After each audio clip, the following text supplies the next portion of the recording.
ఎందుకంటే జగన్మోహన్ రెడ్డి గారిని కొట్టే దమ్ము లేక ఈవీఎంలను మేనేజ్ చేసుకొని జగన్మోహన్ రెడ్డి గారు ఇస్తున్న మంచి సంక్షేమ పథకాలు ఇవ్వటమే కాకుండా సూపర్ 6 ఇస్తాము, ఇద్దరుంటే ఇద్దరికి, నలుగురుంటే నలుగురికి అని ఏ విధంగా అబద్ధాలు చెప్పి అధికారంలోకి వచ్చింది ప్రజలకి మంచి చేయడానికి కాదు, ప్రజల్ని పీల్చి పిప్పి చేయడానికి అనేది ఈ రోజు తెలుగుదేశం పార్టీ వాళ్ళు మరొకసారి నిరూపిస్తున్నారు. నిజంగా ఈ రోజు ఈ రాష్ట్ర ప్రజలు తెలుసుకోవాల్సింది ఒక్కటే, ఎందుకంటే చంద్రబాబు నాయుడు అనేవారు ఎప్పటికీ మారడు. ఆ రోజు ఎన్టీఆర్ తీసుకొచ్చిన మంచి మంచి సంక్షేమ పథకాల్ని, మంచి మంచి చారిత్రాత్మకమైన నిర్ణయాల్ని ఎలా తొంగలో దొక్కాడో మీ అందరూ గమనించారు.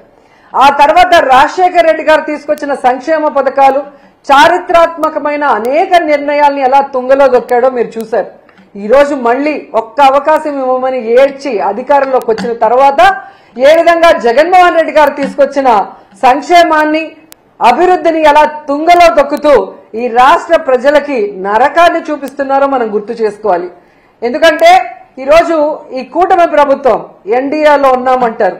ఎన్డీఏ అంటే నేషనల్ డెమోక్రటిక్ అలయన్స్. మామూలుగా ఎన్డీఏ అంటే నేషనల్ డెమోక్రటిక్ అలయన్స్ అంటారు.